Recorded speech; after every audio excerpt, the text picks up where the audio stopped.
So good morning, everyone. We are going to begin our time together.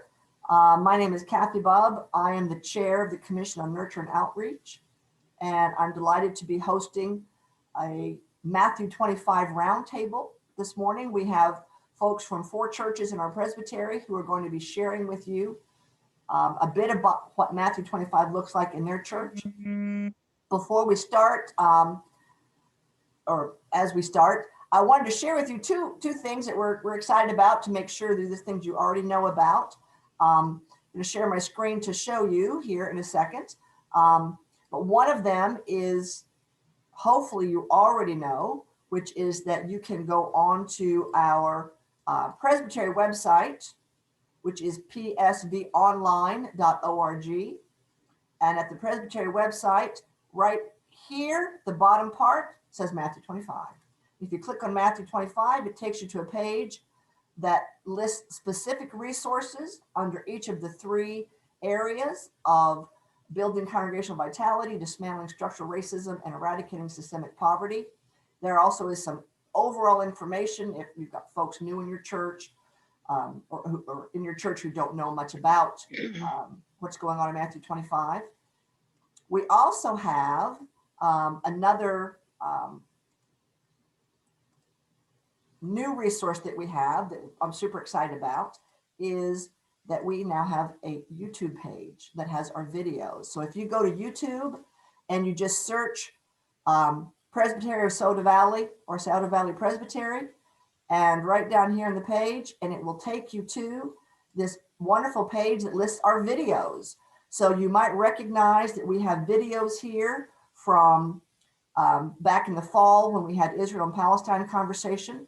We have the videos we have so far from the Global Mission Engagement, one back in January, and then the February is a 2-part. We also have our PI workshops on here. And then we have the last 3 from the Mathew 25 event we had last month. We have the videos are there. So we're super excited. If you know anything about YouTube, you know how important it is that you hit the subscribe button for us, because once we get enough subscribers, then we get like free sandwiches or something. No, not really. We get our own name, our own URL, and I believe we can customize our page. So please take a minute to subscribe to those. We're super excited that those are coming up. Also want to let you know that we have an April event that's already scheduled. It is on Saturday, April 24th from 10 to 11:30.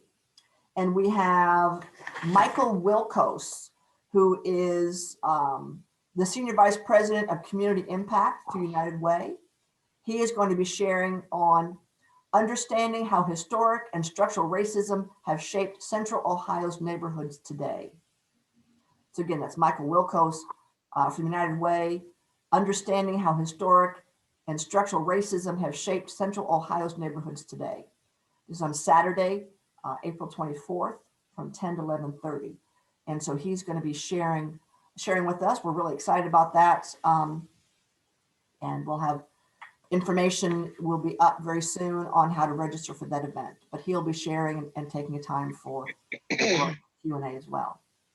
Our May event, looking ahead, we, as you may know, we have applied now to be a part of the Vital Congregations initiative.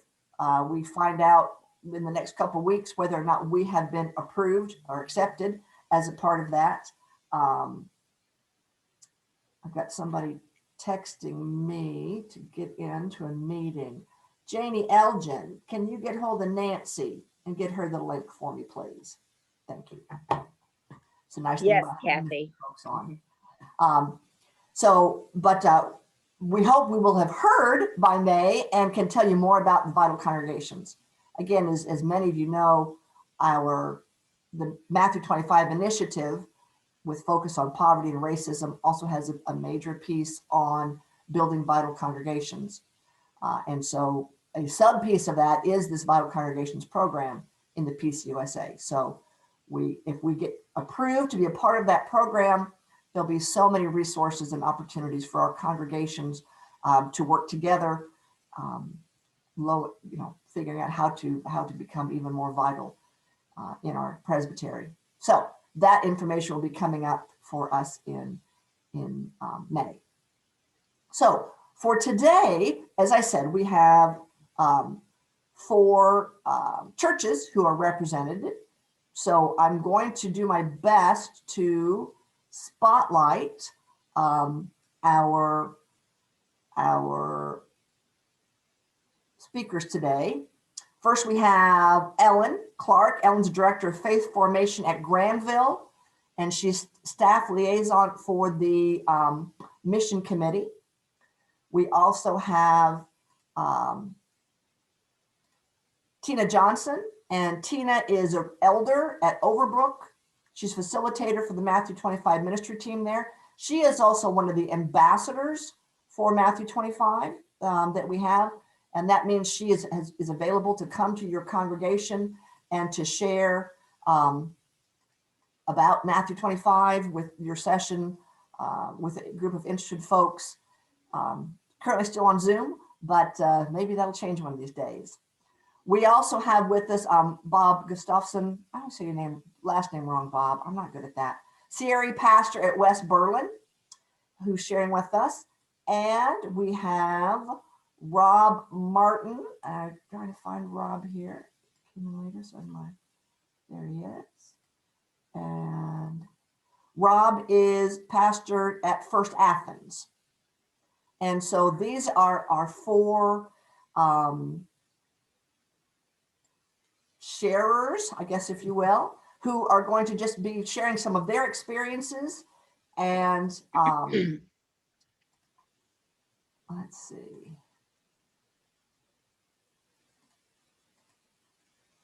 All right, so I think we're just going to jump in. Encourage the rest of you to stay on mute. And these 4 folks are going to be sharing with us. And then we'll have a time, of course, for questions. At the end, if you already think of questions, feel free to put them in the chat. But we will, I'm seeing some notes. All right, here we go. So we're just going to start with Ellen and tell us what your church is like and what does Mathew 25 look like in your congregation. Okay, glad to be here. I am in Granville, Ohio. We have about 460 members in a small village where Denison University is located. We are in the phase of still really educating our congregation about Mathew 25. We've probably been connected now 9 months to a year, little more than that. But with COVID and all, we're really trying to pump out the information about what it means to be part of this commitment to the denomination. At the same time, our mission committee is actively pursuing endeavors that are part of the Mathew 25 initiative. Wonderful. And Tina, what does Mathew 25 look like in your church? I represent Overbrook Presbyterian Church, which is in the heart of Clintonville, part of the city of Columbus. We are about a 500-member congregation with a long history as a church in the Columbus area. Our session approved participation in Mathew 25 in late 2019.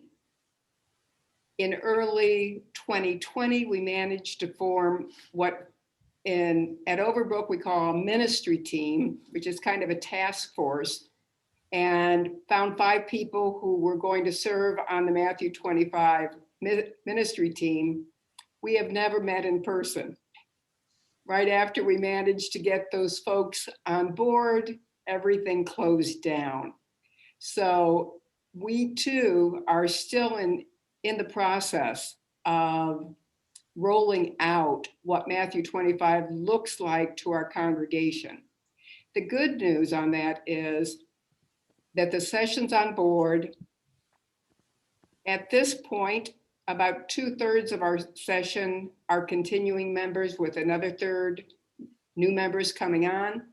So I am hoping that even at the end of this month, the end of March, we'll be able to orient those new session members as well. So we're in the process and looking forward to 2021, when we can actually get folks together in person to exchange ideas and get them on board and active. Wonderful, thanks. Bob, how about you? Well, good morning. I'm Bob Gustafson. I'm a pastor at West Berlin Presbyterian Church. And if you don't know where that is, you're among the majority. We're a small church about 3 miles east of Mathew, or MTSO now, up in southern Delaware County. If you picture what the little white country church should look like, you have a picture of the West Berlin Church at this time. We're about 60 members and relatively stable over the past decade or so. And I'm a commissioned ruling elder serving 3/4 times, and I'm the only paid staff of the church. We are situated on the northern edge of a very fast growing residential area in northern Columbus there. And our landmark now is we're 1/4 mile from the new Berlin High School, which is the 4th high school in the Olentangy district, the 24th building built by them in 25 years. That gives you a sense of the growing nature of the community there. We became a Mathew 25 church in September of 19. I guess because we're small, we're nimble. So we jumped right in, did some educational activities, did sermons on each of the domains, have things in our monthly newsletter. Then to implement, I asked each of our committees, all 3 of them, plus a deacon and mission board, to work into our action plan items related to the Mathew 25 3 domain areas. And we can get into more of what our action items been later if you like, but that's been our way of implementing that. And of course, COVID-19 has thrown us a little bit of a loop, but actually it's more changed than stopped. And I've been very pleased with that. Like some other churches, we're a Zoom church at this point, but we now have about 25 to 30% higher attendance than we had last year, or a year before COVID at this time. So, and we are continuing our educational process and commitment to Mathew 25. Wonderful, thanks, Bob. And Rob?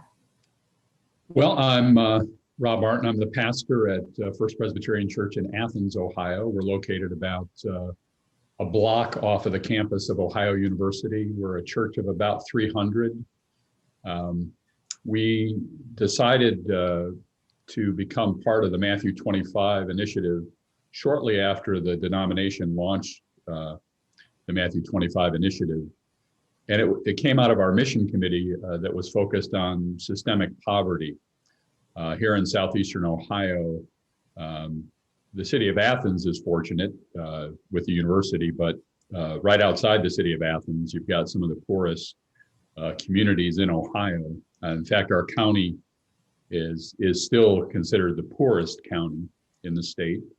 And based on some of these factors, we had a ministry, a feeding ministry to university students and community members for a number of years. And obviously with COVID, that had to change a little bit. We didn't offer an in-person feeding program once a week like we normally did.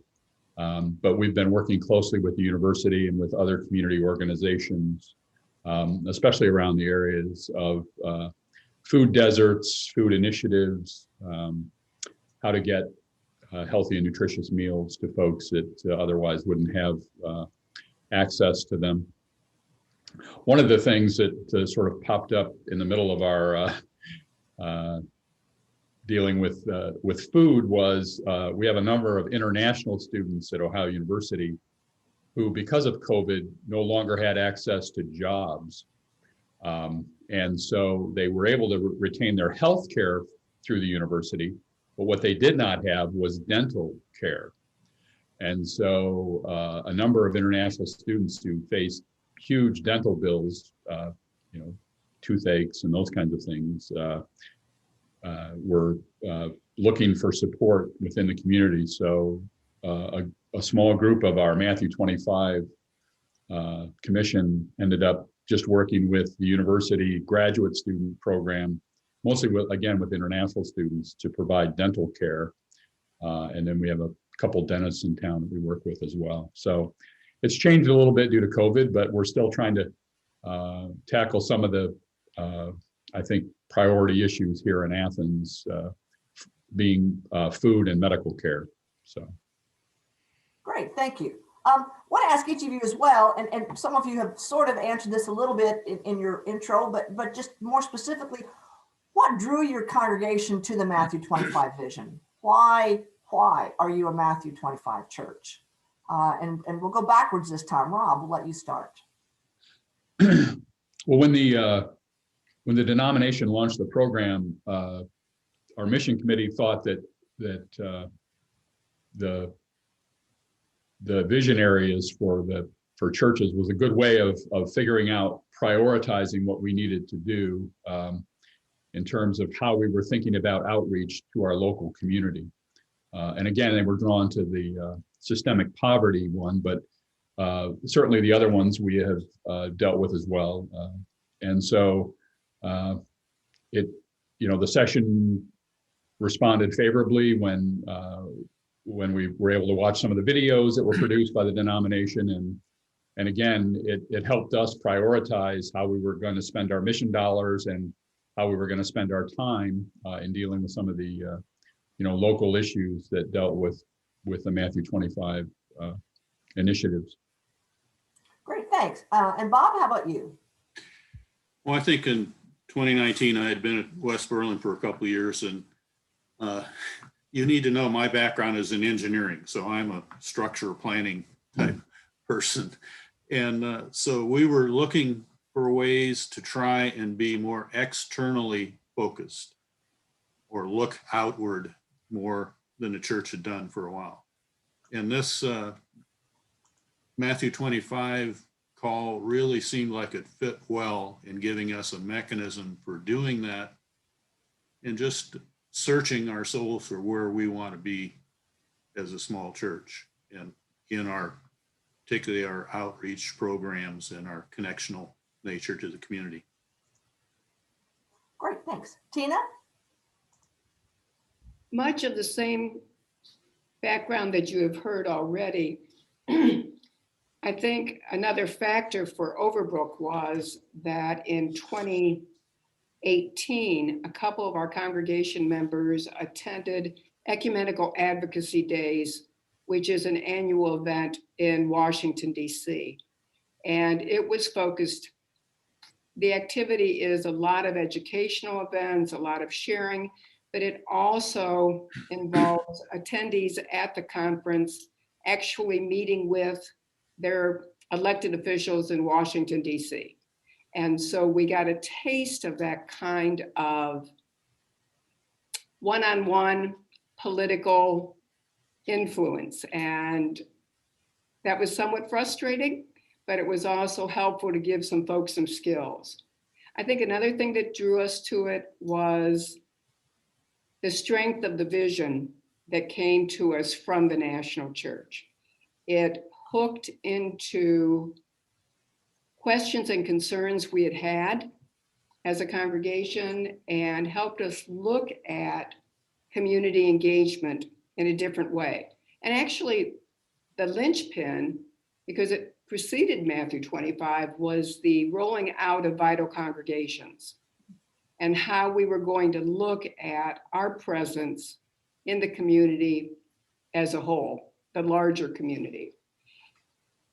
One of the things that has been a little bit of a challenge for us is drawing the distinction between Mathew 25 and our mission program as a whole. So I know we're going to talk about challenges later, but addressing that question of the difference between structural systems and the kinds of outreach activities we've already been involved in.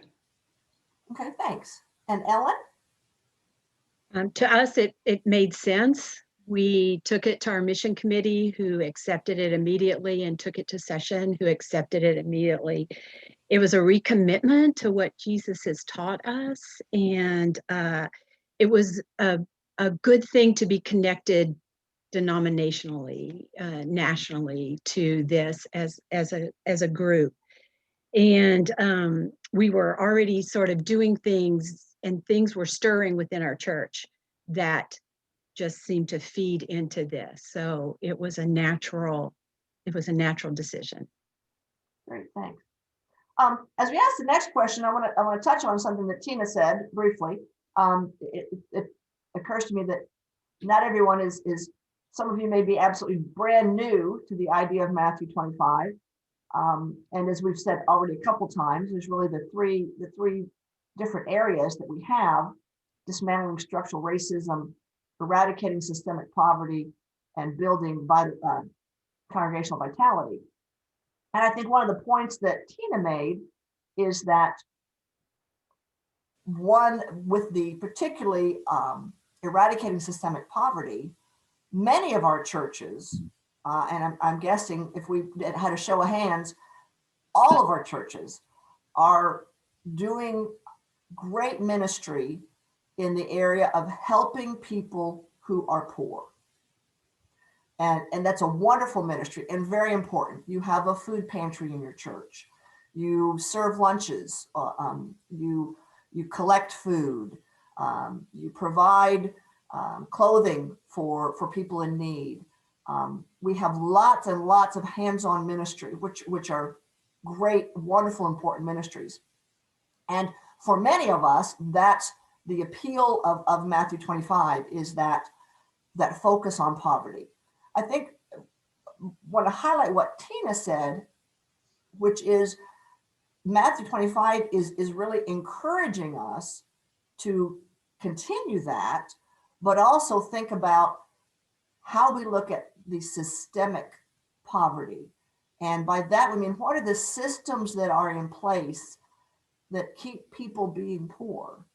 That it's not just a matter of pull yourself up by your bootstraps or give someone teach someone to fish.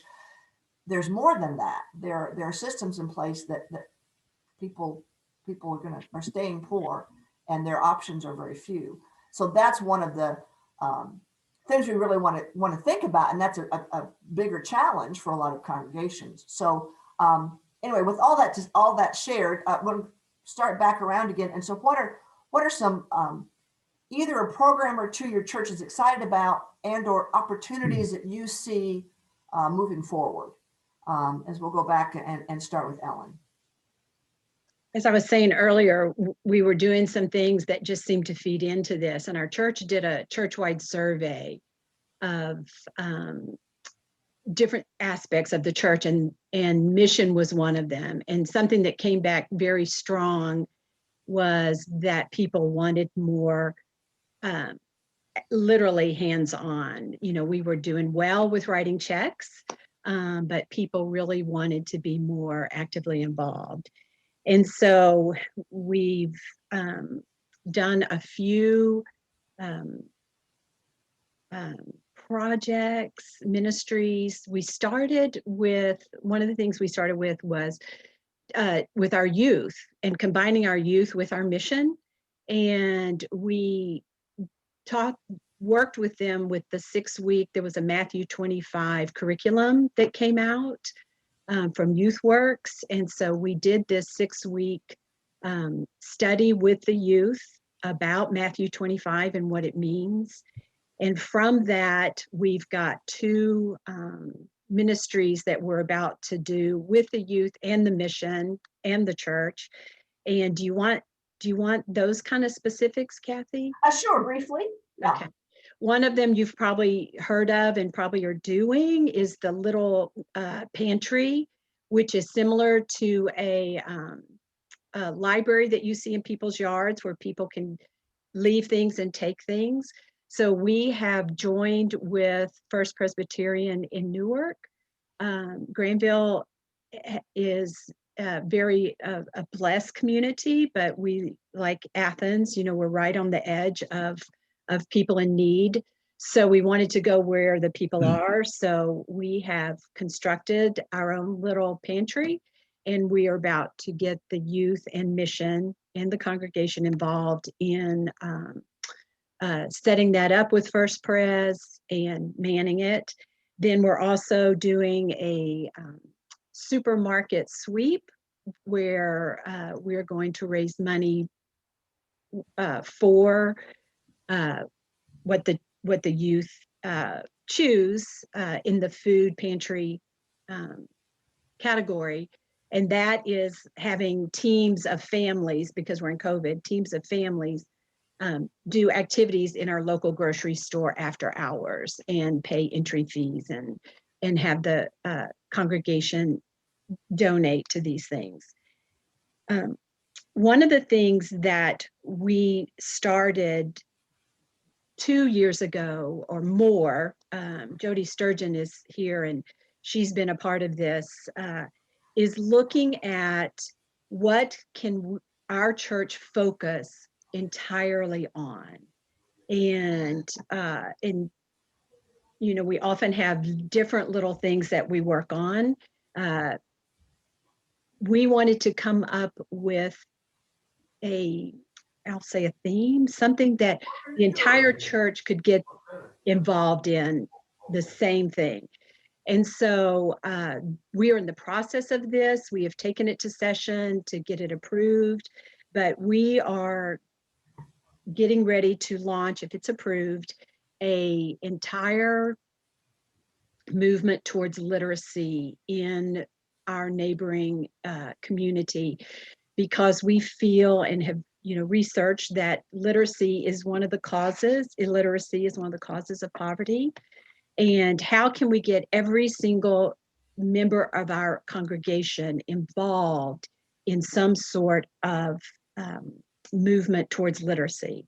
It could be as simple as prayer for those who are not able to leave their homes, to our quilting group making baby books for women in the hospitals, and they would go and actually present these and give these to the young moms, to our men's Bible study, collecting children's books and taking them to barbershops in the community where people are suffering more, and because people go to their neighborhood barbershops, all the way up to actually doing a tutoring program in one of the elementary schools. So that's where we're headed right now if everything falls into place. Okay. That's great. Thank you. Thanks so much, Ellen. Mm-hmm. Tina. Yeah, I think our story is a little bit different. And as I've thought through this for the last couple of days, I really am convinced that the Spirit has been moving in the structure of our church around the Mathew 25 initiative. And so I'm going to talk just a little bit about what's happened structurally within the church that I see presenting us with all kinds of opportunities. In 2018, the session set up a task force to develop a strategic plan. And out of that strategic planning process, we focused in on the importance of community engagement and how that will look in our church. From that strategic plan, a recommendation which was accepted by the congregation came to move from our current transitional pastor position into a called associate pastor position. And that's going to, with that shift, there's also going to be a shift in job description. And one of the primary pieces of that new job description is community outreach, and I'll call it evangelism through action. So we've just been really blessed to have that shift in thinking on the part of the session and the congregation falling into place. And then in 2019, also coming through that strategic plan, the congregation, the session have undertaken a capital campaign. Lots of needs in our aging building, furnaces, roofs, you all know what that is. But as part of the capital campaign, 10% of the funds raised are being directed to Mathew 25. And that is specific Mathew 25 initiatives as opposed to just general mission work. So things have fallen into place in a remarkable way. And I think everybody on session is just now exploring what opportunities those kinds of structures will allow us to build upon. As far as what's been going on in our Mathew 25 initiative, we took a multi-pronged approach. Education became a big piece, and unfortunately, because of the events of late May and June of last year, we found ourselves in a position of providing a lot of education around the prong dealing with systemic racism in our country and in our culture. So initially went into activities such as the 21-day challenge, which encourages people to explore personal bias as well as systemic racism, and also started some book studies on some pretty challenging texts. So we addressed that quite quickly. Our action step in the fall was focused on voter registration, making sure that people could vote safely under the pandemic limitations. We communicated a great deal about early voting and absentee voting. And through our drive-through food drives that were going on, we were passing out absentee ballot applications. As people handed us their food, we handed them the applications with instructions on how to get that ballot. And then probably the third prong has been throughout these challenging months, continuing with our food ministry through drive-through food drives, through packing lunches for the homeless shelter, continuing with our outreach. So as far as what opportunities we see, it feels almost limitless that Mathew 25 will allow us to become a more relevant congregation in the community and in the world. So we're very excited about it. Great, thank you, Tina. Bob? Well, I'll try and summarize briefly several things we've done that it's a multi-prong again, much like Tina's been talking about, and it's been, I think, more of an adjustment than radically different. But one of the radically different things we did is we are a church that had one toddler at the time, and we started a Toddler Tuesday program where parents with toddlers could come on Tuesday morning. Our facility is nice and flat and open, great for toddler play. And we happen to have a retired parent consultant who would manage the program. Happens to be my spouse, but done that at some of your churches, actually. She's been presenter, those sorts of things. And we started that and had a successful, I think we had about 10 or 12 families participating. COVID has put a stop to some of that, but they're still meeting on Wednesdays now in our playground and outside area. And they've been doing that all winter long, believe it or not. So there's been a group of families that have stayed dedicated to our Toddler Tuesday program. One way to look outward. In the domain of racism, we needed a lot of education. So we too did the 21-day thing. We've done Adam Hamilton, Seeing Gray in a Black and White World as part of adult ed. We're going to do Justice and Just Us as a educational unit this spring. So we're trying to do some continuing education there. In the area of poverty, we've adjusted some of the things. We've had a connection with Family Promise, which is the homeless shelter in Delaware. And we worked out a deal with them that we're not big enough and our members aren't young enough to really be there and be active.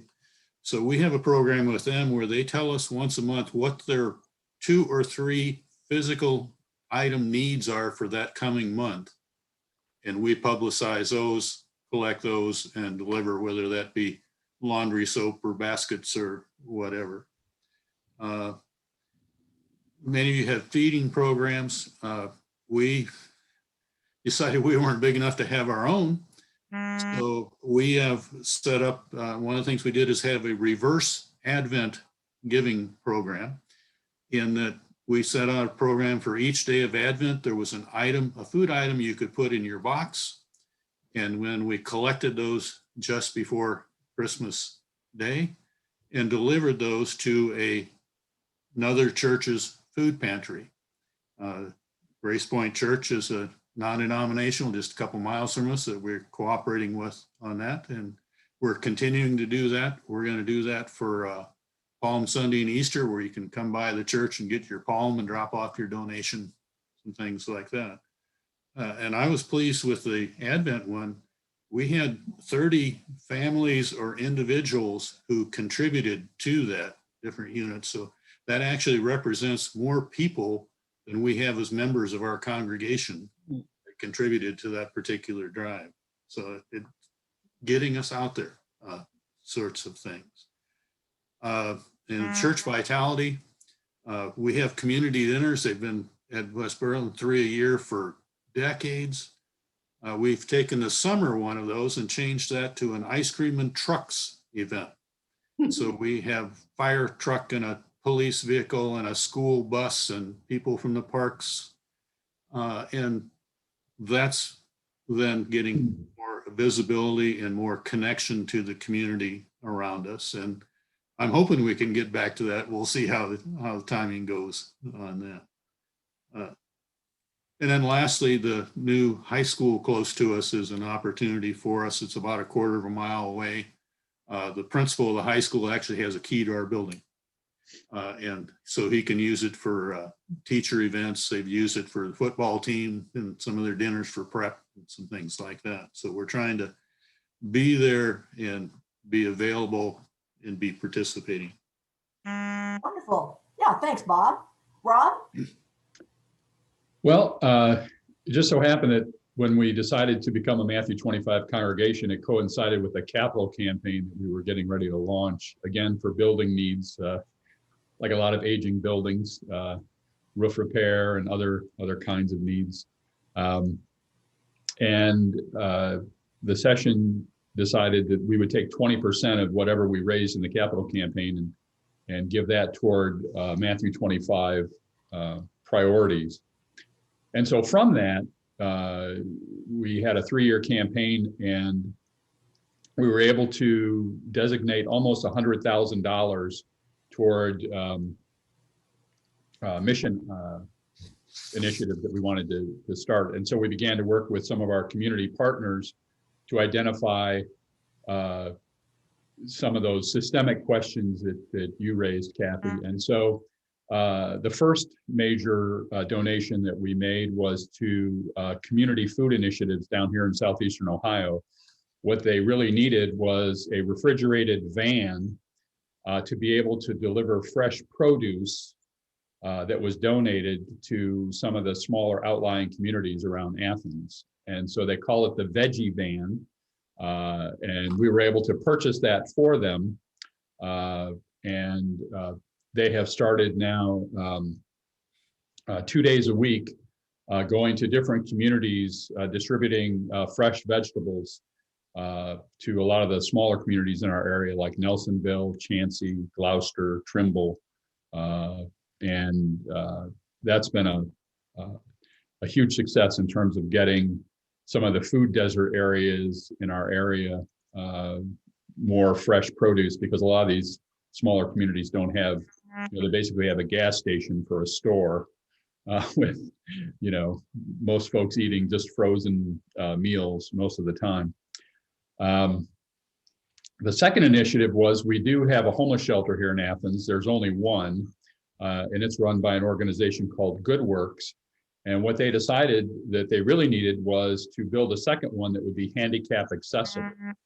And so working with them, partnering with them, we were able to make a sizable donation to allow them to begin construction of this handicap accessible home that will be able to house between 8 and 12 residents once it's completed. So we were able to give them kind of a $25,000 starter, seed money to get the home started. And then the third, which was working with Habitat for Humanity, we've been partnering with them for a number of years, and they wanted to do a faith-build coalition home, and they were looking for a major church partner. And it just so happened that there was a matching grant available through an organization called Thrivent. And so we were again able to do a $25,000 donation that turned into a $50,000. They matched us dollar for dollar for the Southeastern Ohio Habitat for Humanity. So they were able to begin another to begin a home being built here in the Southeastern Ohio region. And so those were sort of the systemic, we thought, these were sort of long-term community partnership commitments that we were able to give what we thought were, pretty significant dollars to make a difference in our community. And since we weren't doing our weekly lunch program face-to-face, we worked in conjunction with Ohio University. A number of our members were elected to a board to oversee a food pantry that is now available at the university for all students. It's called Cat's Cupboard. And we do a 1 week or 1 day a week delivery of, it's usually upwards between $200 and $300 worth of food every week to the Cat's Cupboard. And with a focus on the folks there at the university give us a list each week, again, with a number of international students, the kind of stuff that doesn't come through the normal food pantries, like chickpeas and coconut milk and, sort of more international flavor items, we're able to provide for the Cat's Cupboard to allow, folks that have a different style of cooking to be able to use ingredients they're more familiar with rather than, peanut butter and jelly. So those have really been the four focus areas for us during this time. And like some of you, we've launched education, and we did the 21 days.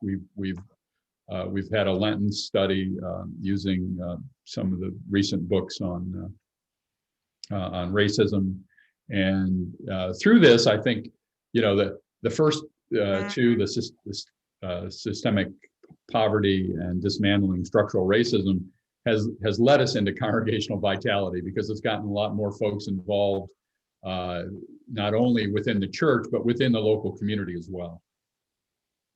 And I think Rob's last comment there is often what people think of when we talk about the Mathew 25 initiative is by being more, what have you used the term relevant earlier, by being more relevant, more engaged in the congregation, it brings about congregational vitality. They seem to go hand in hand. I want to ask one more question to the group, and then our panelists, and then we'll be turning it over to the group for you to both we'll just take a few minutes and let you share if there's something particularly exciting that your congregation's doing. But I also want to address some challenges. Tina's already made a comment about one of her challenges. I have a couple to bring up as our panelists as well. But Tina, I'll let you start. You mentioned already. So what are some of the challenges that your congregation either has had in becoming a Mathew 25 church or challenges moving forward that you were trying to address? I'm going to say that the biggest challenge moving forward falls under the larger heading of politics. And it's not only the political arena outside the church, it's also the political arena within our congregation. And bless all of those people who have worked so hard. I mentioned earlier that there's been some challenge to determining what area is mission work, feeding the hungry, clothing, helping the poor, and what falls under Matthew 25.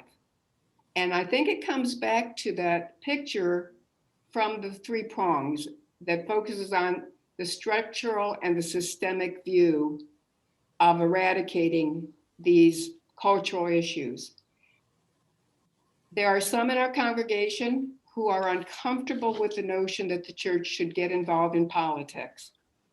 We didn't get much pushback on voter registration, but our next large challenge is going to be addressing the inequitable and constitutionally unconscionable way that Ohio funds its public schools.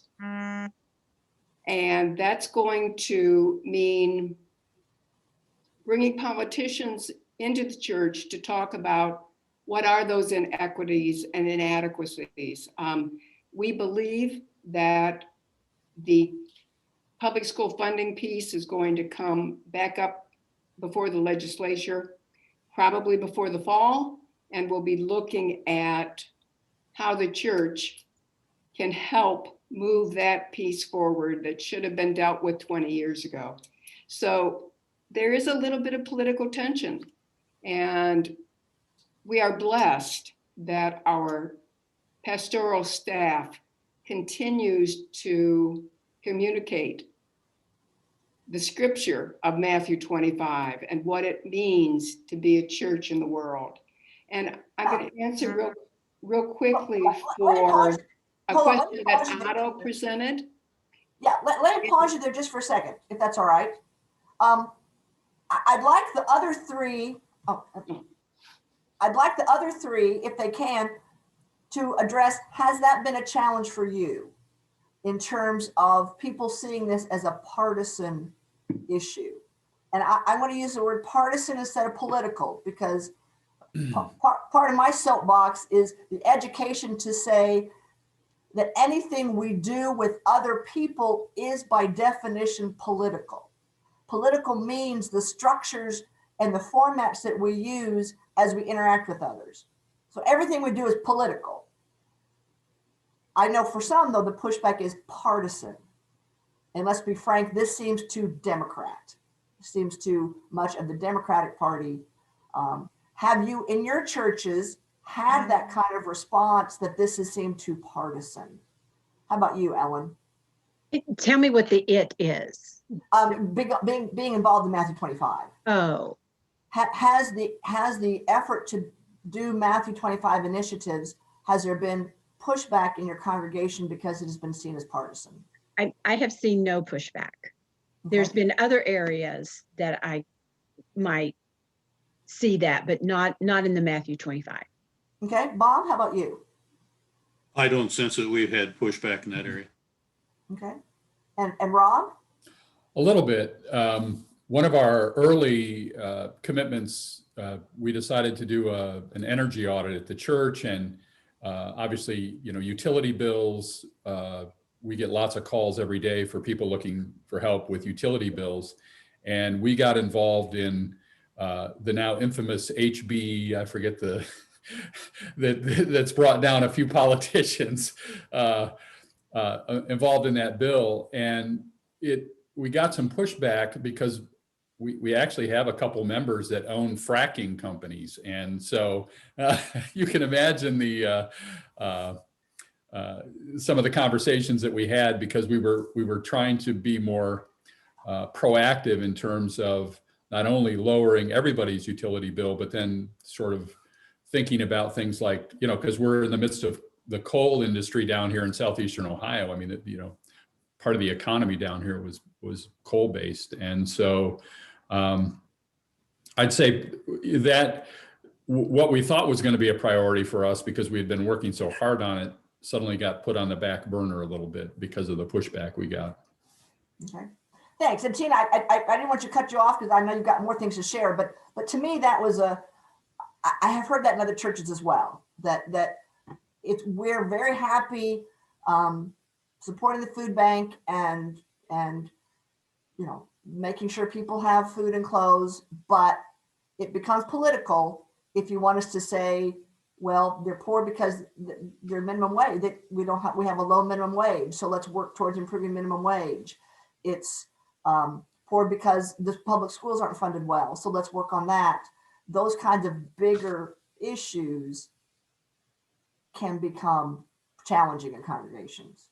So anyway, so Tina, please continue with what else you were going to share about your challenge. Two more challenges, just real quickly. One is, and it comes back to a question that Otto presented in the chat box, and that is, how is our thinking about community engagement changing? It's a cultural shift for the church to move from sending checks, and I think Ellen mentioned this, sending checks, giving to, the shift from that to ministering with, being equal partners in those systems that are in place. And that's part of the challenge, is finding partners with whom we can work and not seeing ourselves as being the know-all, be-all experts, but learning to listen to our neighbors and learning to work with them to eradicate poverty and structural racism. So those are kind of theoretic, philosophical challenges, but they're very much present in the discussions we're having on how do we move forward. Marvelous, thank you. Yeah, Ellen, what are challenges that you face or anything to add on to what Tina has shared? Sure. I feel, and these aren't really challenges, these are just going to be little hurdles, is getting back together, re-engaging, revisioning, because we're really rethinking church in the big picture here. So I think that, and then the second thing that I was going to say as we move into this literacy movement is exactly what Tina just said, is how do we relearn that we are allies, not helpers, and that our transformation is tied to their transformation, that we're not do-gooders, but we are together. And so part of that is going to be our education. We're going to work with Bridges Out of Poverty training, which we were about to start till COVID hit, just to have a paradigm shift about what it means to be disciples and to reach out. So I think that's going to be and I don't even see it as a challenge as much, because I think we're being led as much as what our work's going to be. Okay, great, thanks. Bob, how about you? Well, I would point out a couple things. One, for us, I think the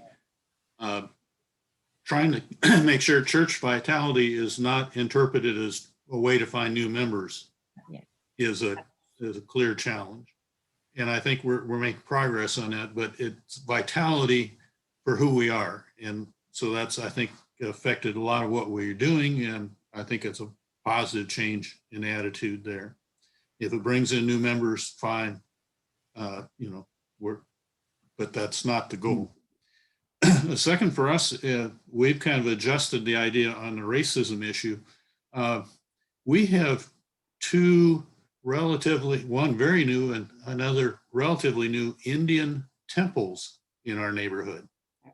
And so our connection to other faith traditions is clearly needing to work on it. One humorous, we worked real hard in our ice cream and trucks to try and make this open to others and forgot that some of our Indian friends are vegetarians.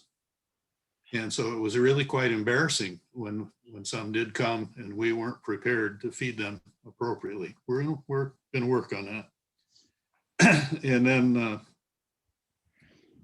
I think the third challenge for us, is, it's been mentioned too, is in this electronic age, how do we make sure that we have vital connections to those who are connected with us simply through electronics, or maybe exclusively through that? And can we create electronic communities that are things beyond just worship and really have vitality in that way as well? Awesome, thank you. And Rob, what challenges? Yeah, I think I'd echo some of what's already been said. Part of it was learning to listen to our community partners in terms of letting them tell us what they thought the greatest need was, as opposed to us, thinking we knew what the greatest need was in our community. And so that's been a challenge. As you can imagine, if you have a host of university folks that are members of your congregation, we're all experts. So that was a challenge, learning to listen. The second thing is around energy.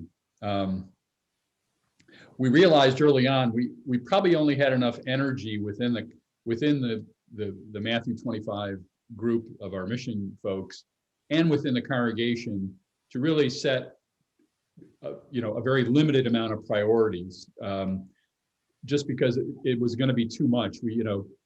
If we had another 500 members, maybe we could have expanded what we were thinking about doing. But a church of 300, we realized people could burn out pretty quickly if we were stretched in too many different directions. So we tried to just focus on 3 or 4 things that we thought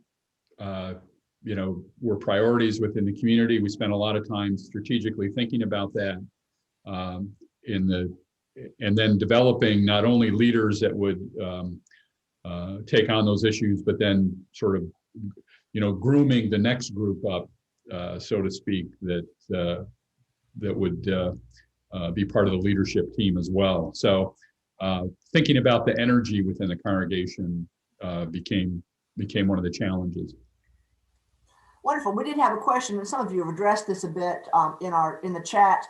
Are there any lightning rod elements that have made Mathew 25 acceptance challenging? Thinking, for example, of the word racism being used to talk about ourselves.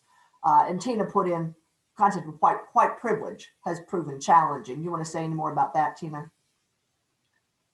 I think it fits in with what David's message was, shifting people's thinking around their own bias and how white privilege has kept us from seeing the bigger picture. And that it's something that we need to own as we address that systemic racism. Okay, thanks. Anybody else have any particular things that have been, you have felt that there's a little bit of a pushback to any of the language in the Mathew 25? I don't think so. Not in particular. Okay. So what I'd like to do, we have some more questions coming up. And well, I'll go ahead and do, Todd's has, particularly to Rob, but can you share more what you did to become better listeners as a congregation? Well, we invited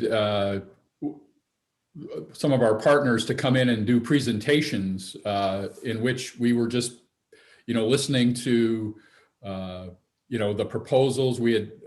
So first of all, we had sent out to our mission partners sort of a questionnaire saying, if you had resources, what would be one thing that you wanted to, do and why within our community? And so we heard responses. We have a number of agencies down here in Southeastern Ohio: Rural Action, Community Food Initiatives, Habitat for Humanity, Good Works, and others. These have been traditionally our mission partners. And we just, they came in, made presentations, and from that we narrowed down what we thought financially we could support. And but we really made an effort to listen to their, to them, and to, hear what they had to say about, the greatest needs within our community. And that was different than us just simply, as others have mentioned in the past, just sending checks to these organizations, as part of our mission budget every year. Yeah, thank you. And I think that theme that you all have raised was also, I know that Otto had sent me in an email earlier, and this has also come up in Mifflin, I think other places as well. But I like what he wrote. We think a principle is to not work for, but with those in need. But I think there is a real challenge, let's be blunt, when we are not of whatever culture we want to help. For those of us who are white middle class, how do you work with? Otto particularly is raising the question of folks in the Appalachian area who are perhaps suspicious of strangers, but I think it's true for all of us. If I want to say, I'd love to help out this, small part of the community in Gahanna, what are suggestions? How do we begin to work with people, not for people? How do we find out what it is that people need? And should have had Les Sauer on here. Les is a member of our commission that is involved with self-development of people program, which is part of the One Good Hour Sharing offering commercial. Please collect that during this Easter season. But that's one of the focus on that is how do you not look at a situation and say, wow, what you people need is better transportation. Let's work on transportation. How do we begin those relationships? And that's just much harder. It's more time consuming. It's a bigger commitment. Any of you have thoughts on that? You didn't know that question was coming, so. Kathy, I can give you one example there that I think has been helpful to us. It happened really before Matthew 25, but I invited a friend of mine who happens to be Sikh religion and happens to be very active in the interfaith community of Columbus to just come do to do a presentation to our congregation, which he did, and then he was invited back. And one of the things we found out through him that working with our Indian community colleagues is don't send the pastor because of the still holdover of the colonial influence, believe it or not. The pastor is looked at as someone trying to steal their people to become Christians. And so just not so little, but pieces of advice like that we get by listening that Rob's talking about can be very, very helpful in trying to work through some of our issues. I think that's great. Another that I would share too is we like to say, we're having an event, come into our building, come to us. And I think part of this is figuring out ways to go into neighborhoods, to go into, partner with a church that is in a community that is not well served. But saying, hey, come in our building and we can have the nicest things set up, but that can be threatening. There can be lots of pitfalls to that. So I think finding ways to go. Want to do two things. We've got about 25 minutes left. We'll do two things. First, I want to unspotlight Tina, Ellen, Bob, and Rob, and we're going to give wild applause to them. You've been asked, if you don't mind, to put your contact information in the chat, phone or email, whatever you prefer. Some folks have some questions they'd love to ask you specifically. So as I unspotlight you, and spotlight, and who do I have? Still have Ellen spotlighted.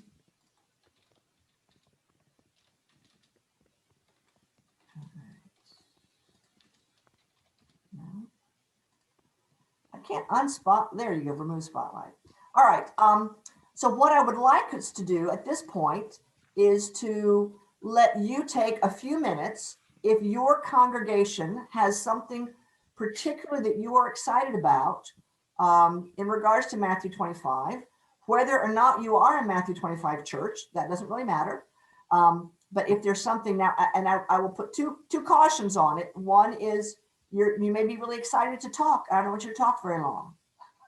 We've got 38 people on this call, so I can't give you 5 minutes.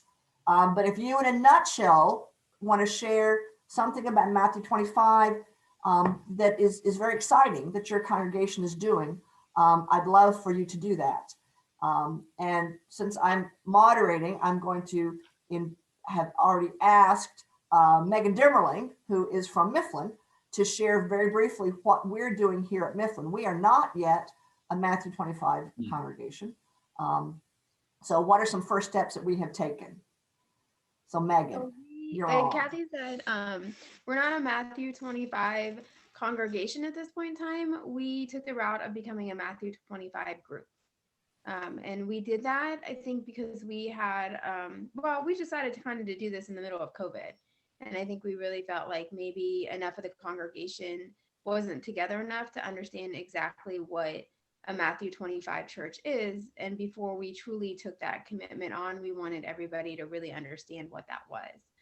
So our group has really kind of taken on the role of trying to explain what is Matthew 25, what is a Matthew 25 group versus a church, and really just kind of providing a space in the church to probably start having some conversations we weren't having before. Likewise, we do a ton of service opportunities, but we definitely weren't having conversations about systemic poverty or systemic racism. And I'm sure Kathy can show you guys, or you can look it up real easily. But just recently, actually, we're finishing it up right now. We created a 14-day challenge on systemic poverty, very similar to the one that many of you have probably done through the Presbytery on racism, but we actually polled the church and found that people were most interested on systemic poverty and understanding what that was. So that's why we started there. And we would love, actually, because it took time to do it, so we would love any of you to do it, use it, modify the links in any way you want to. But if you head over to our church, you'll see that, you know, we gave one big resource. I wouldn't even say big. We gave one resource a day. We had a picture book that went along with it also, because we wanted it to be everybody in the church. And actually, I say that like that's just kids, but like picture books are great for everybody in all reality. And then we provided an additional resource for people who kind of wanted to move to that next level. So that's about where we are. And I think we're looking probably to do what you all were saying is, I think this is an unlearning. It's an unlearning for me, is I'm so used to serving. I spent so much of my life doing service, but I think for people to really feel as though others are our neighbors, that people need to become our friends. And so I was reading with my kids at school about a program in California prior to COVID. It's called Exercises in Empathy, where community members went into a prison and they did this program with them. I mean, it was just to do it with them. Like, they weren't serving anybody. They were just with these prisoners, you know? And so they learned that way. So I think our next goal is trying to figure out, how can we go alongside people in a way that's different from service, is what we're aiming for. Awesome. Thank you, Megan. I will also say, and if I was smart, I would have had it for show and tell. We also did yard signs that we have put out for our members that just say, love your neighbor, from Mifflin Presbyterian Church. Otto has something he'd like to share. If you know you have something to share, please feel free to put it in the chat. I'm trying to find it. Where are you? There you are. So Otto, briefly, what would you like to share?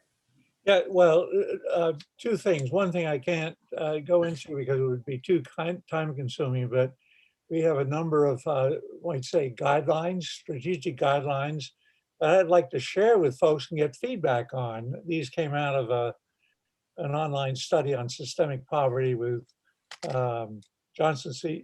Smith Seminary and Stony Point Center. So is that possible, Kathy, if I send them to you? Can you send them out? And Certainly. get feedback? Okay. We've talked about some of those today, and I appreciate that. Our mission committee discovered we had some money from an endowment that was kind of left over that had to go to support ministry with young people. And we don't have any young people in our congregation. So we thought, okay, we can apply this to young people in the county. So we set up what's called Mathew 25 grant of $1,000. We sent out information about that and applications to all the school systems, to all the community action groups, and not knowing if we get any takers.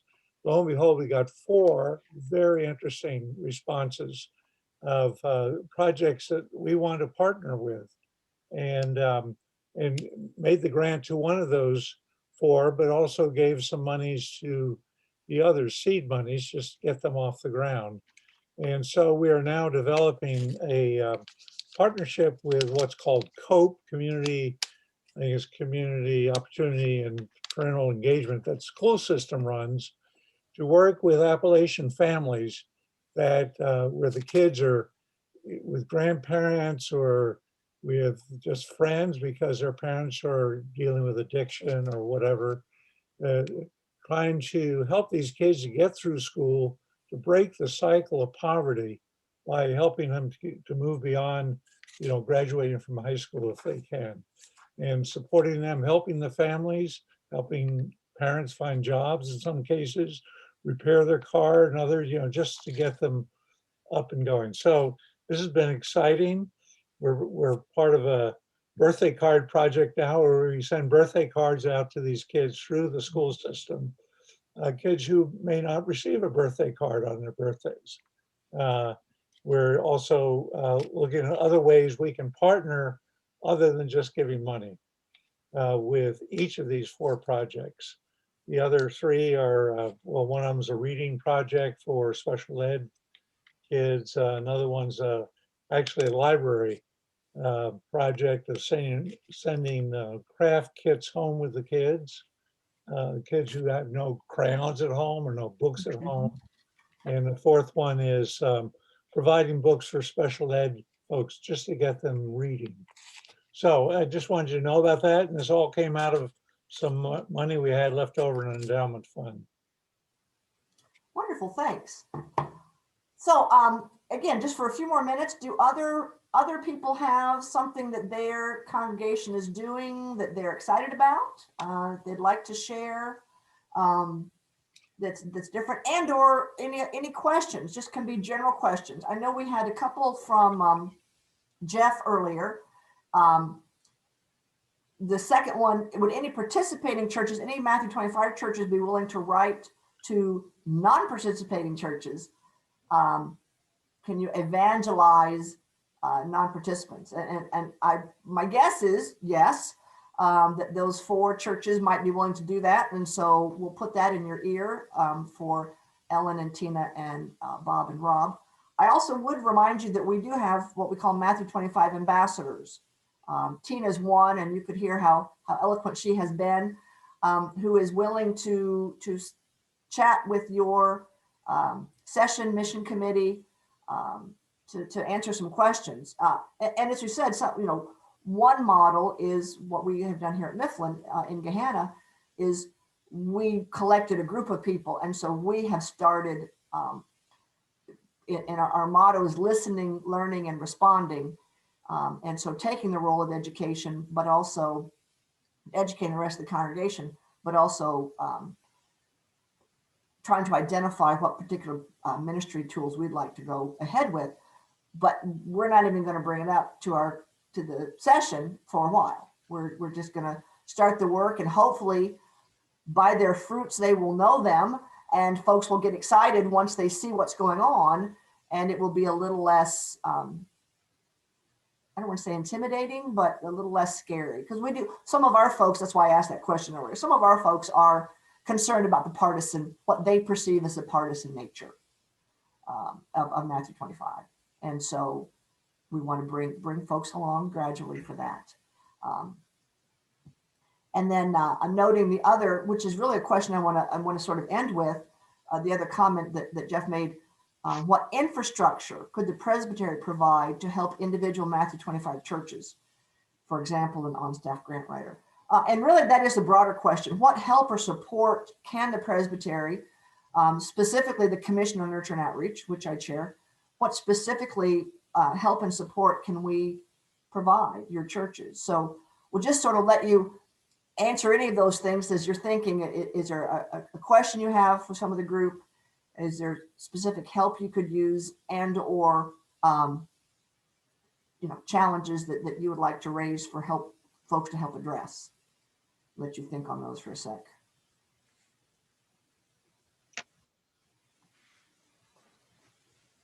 You're such a quiet group. You're so well behaved. I will share one resource. Someone earlier asked about books, and I'm putting it in the chat. So trying to type and talk at the same time is not my forte. But this is I have found to be quite an amazing book, and I don't often say words like that about books, but it's called Broke in America, Seeing, Understanding, and Ending U.S. Poverty. It came out this year. It's brand spanking new. It's by Colleen Shaddix and Joanne Samuel Goldblum, and I'm putting it in the chat here. But it has, okay, now I can talk. It has presented, I'm not quite done with it yet, but it talks about issues of poverty, look specifically, chapters each on housing, transportation, food, hygiene, power, as in electrical, utility sorts of things. And it highlights the inequalities in poverty in each of those. But at the end of each chapter, it lists 8 or 10 things, action items. Some are very individual and some are more dealing with structural issues. But what are the actions that you can take? And so I have found it just an amazing handbook of possibilities. So Broken America. And I'm seeing Tina, you want to share briefly what you have posted there? On Tuesday, March 23rd, the League of Women Voters of Greater Cleveland is presenting a Zoom meeting on school funding. And my understanding from the overview is that the state legislators who are trying to move the school funding piece forward are part of the presenters. I'll also tell you, if you go in trying to find that connection, they also did a meeting on February 17th, and it's recorded on YouTube. It addresses the issues of systemic racism in Ohio public schools. And the speakers at that event were 3 members of the Ohio Board of Education, so the State Board of Education.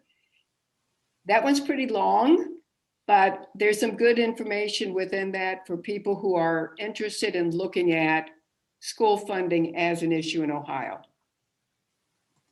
Awesome, thank you. I put on another resource. Denominationally, of course, the Matthew 25 office has been providing an excellent collection of workshops, conferences, seminars. Otto referenced one of them that was held through one of our seminaries, but they have an event, as you see, I just put in the chat, on Wednesday the 24th on the issue of housing and how all 3 issues come of racism, poverty, and church fatality center around housing. And so again, for those of us who have been able to take advantage of lots of online viewing opportunities, that's one that looks like it would be a really good one. If housing has been something that is particularly meaningful to you. Kathy, I have recommended a book, The Problem of Wealth, by Dr. Elizabeth Hinson Hasty, who argues that we need to not see it as a problem of poverty, but a problem of wealth in our culture. Problem of wealth, and who is that author? Dr. Elizabeth Hinson Hasty. It's in the chat. Oh, you already put it in the chat. Okay, thank you.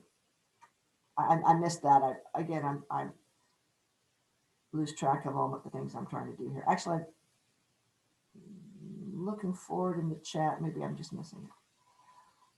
So as we're finishing up, other questions, comments, this is your chance to ask this august group of folks here a question you might have as you're thinking about Matthew 25 for your church. Those of you that are Matthew 25 churches and you feel kind of in a rut or kind of stuck, this is a group that you could ask questions.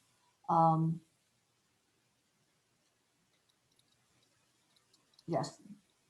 Other comments, other questions, other opportunities to share.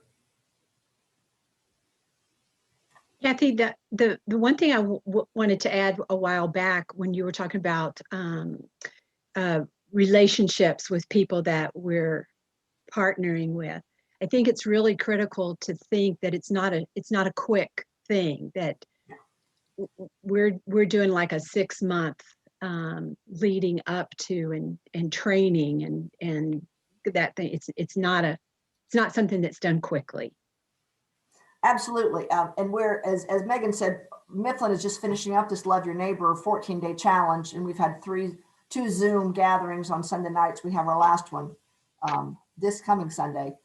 Or tomorrow, that's tomorrow, isn't it? Yeah, tomorrow. And one of the participants said, like maybe last week, just sort of said, we're not going to solve this. We're not going to solve poverty at the end of our 14 days. But we can take a step. And I think that's, to me, the inspiring part about Matthew 25 is that I'm taking a step. My congregation is, your congregations are, denominationally we are, and things can happen. Changes can happen. And so, I don't want us to get frustrated that nothing has happened. And again, at the risk of being partisan, I do believe the recent American Relief Package that Congress passed and the president has signed, lots of things we're reading talk about it raising millions of children out of poverty with the ongoing programs. And so that's something I think we can celebrate. Yeah, Bob? I'll just throw another idea out that I think we're going to repeat here shortly.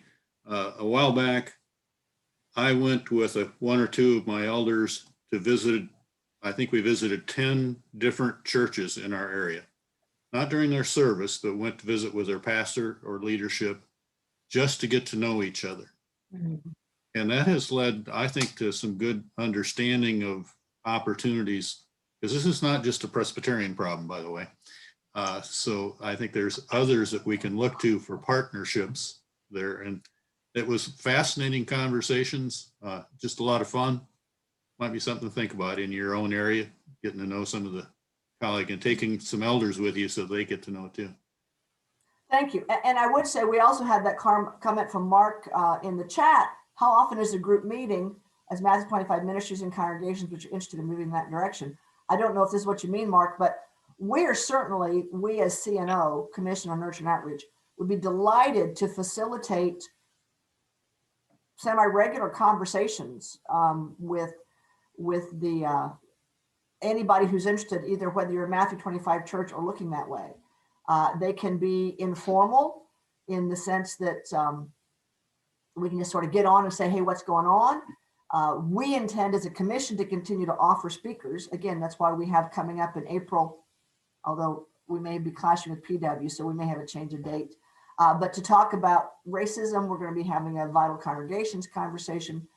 As a presbytery, we look to continue to offer Zoom conversations, and maybe even in person someday. But if you all are interested in saying, I would love to just sit down virtually with other Mifflin 25 churches and talk about what are you doing and get ideas and get inspired, we would be thrilled to participate to facilitate that. So, y'all have my email. So just send me the note saying, hey, yes, our church, put me on the list, and we can send information out and highlight another opportunity for, as I said, informal chat. If there's 6 or 8 of us that want to get together and talk about what does Matthew 25 look like in this presbytery, in our congregation, in our little group, we are delighted to do that. So please make use of the presbytery connectionalism to take it to the next step. Kathy, I just had one quick question, I guess, Yes. maybe for the panel or the group. When we kind of started this conversation, I would say in my own home, and it was around the time of George Floyd this summer, we talked to my own children about we don't just respond in certain ways and treat people the way we do because we're good people, but we do this because we're Christians, and this is what it looks like. And so I guess my question that I'd love to see more resources on is not only like what's happening in our world, but like what happened when Jesus was alive and how he responded. I think we can make some real connections, or I would love to see us make some real connections to some of the systemic problems he actually took on. I don't think we always look at it that way, and how he responded, because he really went against the rules and the norms. And I'm just hoping that if we can kind of remind people of that, or show people of that, or maybe have some lessons on that per se, then we can kind of see that we're not really asking for anything new. We're just learning it and sharing it in a different way, if that makes sense. And Mark, if your question was about our group and how often we meet, Matthew 25, we meet every other week. And we tend to do a division between what is it that we want to talk about personally and take on within our small group, and how do we want to help the church, is kind of how we divide up our time. So, but I'd love to see us all bring it back to the mission of being Christians in the first place, if that makes sense. Yes, thanks, Megan. And I will say, this is to me a place where Zoom has been an amazing blessing.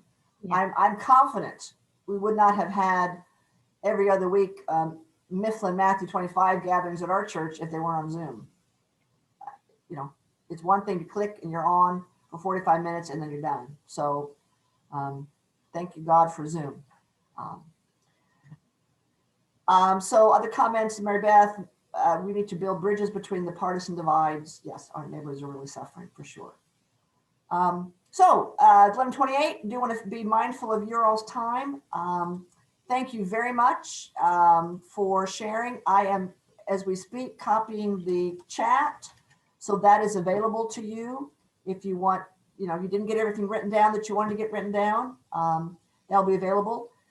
This recording of our session together will be on that YouTube page to access by next week. So if you have found this helpful, you think there might be someone else who might find it helpful, or you were so intrigued you want to see it again, it'll be there. It'll be there on the YouTube page for the Presbytery.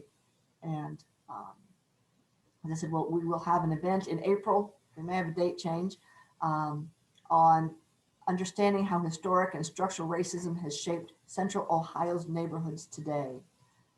But being mindful of some of the conversations that you have shared.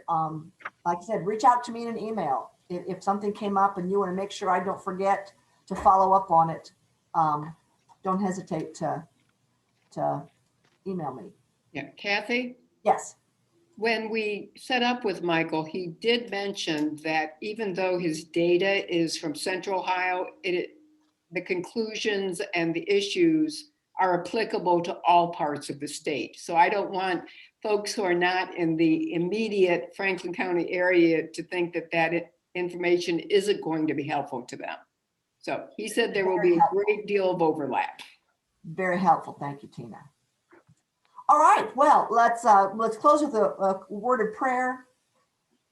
Loving God, so much that we have shared, that we have heard, that we have been thinking about, as we do indeed seek to love your children, as we deal with issues of racism and poverty and building congregational vitality. Lord, keep us inspired, give us the strength and the wisdom and the courage to speak up for your children that do not often have a voice. I thank you for this group, Lord, this chance to share, for Ellen and Tina, for Rob and Bob and others who have shared and asked questions. It's been a blessed time, Lord, and I thank you for it. Be with each of us until we meet together again. In Christ's name we pray. Amen. All right, thank you Thank all. you. Thank you. Thank you.